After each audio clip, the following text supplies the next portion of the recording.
Breaking news आ रही है। गोवा में एससीओ की बैठक के बाद प्रेस कॉन्फ्रेंस में विदेश मंत्री एस जयशंकर ने पाकिस्तान को सीधी चेतावनी दे दी और कहा कि पाकिस्तान को पीओके खाली करना होगा। विदेश मंत्री ने यह चेतावनी न्यूज 18 के नीरज कुमार के सवाल पर दी। कहा कि पाकिस्तान ने पीओके पर अवैध कब्जा कर रखा है। आपको न्यूज 18 के नीरज कुमार का वो सवाल सुनाते हैं जिसके जवाब में विदेश मंत्री ने पाकिस्तान को चेतावनी दी।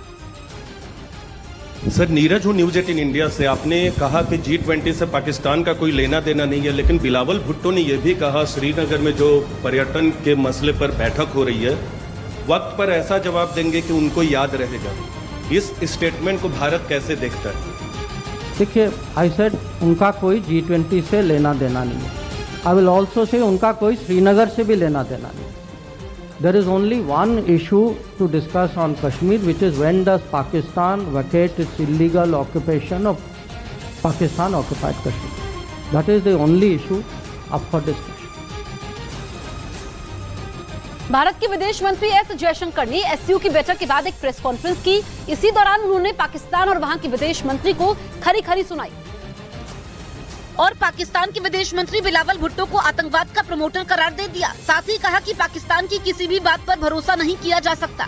As a promoter, justifier, and I'm sorry to say spokesperson of a terrorism industry, which is the mainstay of Pakistan, his positions were called out and they were countered, including at the SCO meeting itself. इसके साथ ही S Jaishankar ने साफ किया कि पाकिस्तान का श्रीनगर से कोई लेना देना नहीं है।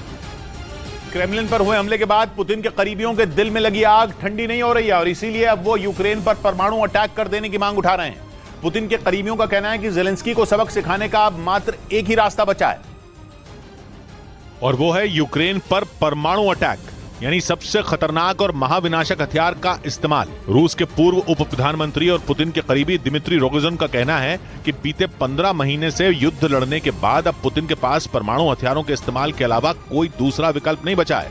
असल में मॉस्को में हुए ड्रोन हमले के बाद पूरे रूस में गुस्सा है। वहां लगातार ये मांग की जा रही है कि पुतिन की जान लेने की कोशिश करने वाले ज़ेलेंस्की को इसकी सजा मिलनी चाहिए और यूक्रेन पर छोटे मोटे हमले नहीं बल्कि सीधे परमाणु बम गिरा देना चाहिए। एक रोज पहले रूस की संसद के स्पीकर ने भी यही मांग की थी।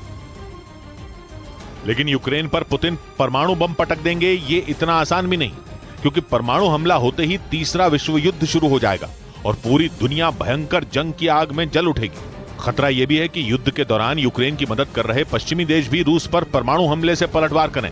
यानी ज़ेलेंस्की और यूक्रेन को मिट्टी में मिलाने के चक्कर में रूस का भी बड़ा नुकसान हो जाएगा। हालांकि पुतिन मॉस्को पर हुए ड्रोन हमले का बदला नहीं लेंगे ऐसा भी नहीं।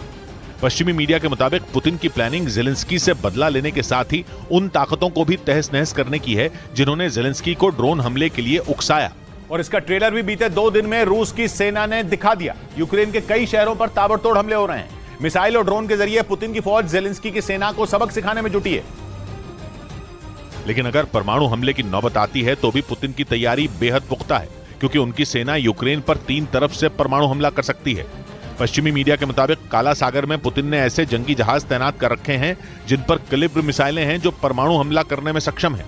वहीं यूक्रेन के पड़ोसी बेलारूस में भी पुतिन परमाणु हथियार तैनात कर चुके हैं, यानी वहां से भी वो हमला कर सकते हैं।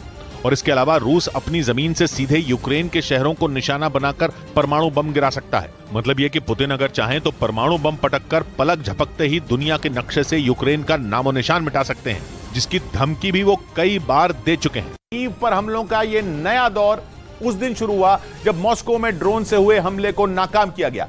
कीव पर उसके बाद से ही लगातार सायरन बज रहे हैं। कीव की सुरक्षा में तैनात यूक्रेन की फौज के अधिकारी अब तक दर्जनों हमलों को नाकाम करने का दावा कर चुके हैं, जिनमें उसके लिए सबसे बड़ी कामयाबी रूस की किंजल मिसाइल को नष्ट करना माना जा रहा है। किंजल मिसाइल रूस के अचूक हथियारों में एक गिनी जाती है। इससे पहले भी यूक्रेन की तरफ से दावा किया जा चुका है कि उसने रूस की किंजल मिसाइल को नाकाम कर दिया, लेकिन अब तक उसने ऐसे किसी दावे से जुड़ा कोई सबूत नहीं दिया था। मगर इस बार तो कुछ तस्वीरें भी सामने आई। ये तस्वीरें नष्ट की जा चुकी रूस की किंजल मिसाइल की हैं। किंजल एक हाइपरसोनिक मिसाइल है जो हवा से दागी जाती है, मतलब हवा में उड़ रहे किसी एयरक्राफ्ट पर तैनात कर इसे दागा जाता है। लेकिन ये मिसाइल इतनी खतरनाक है कि अगर कीव पर यह मिसाइल गिर गई होती तो वहां लाशों का ढेर लग जाता।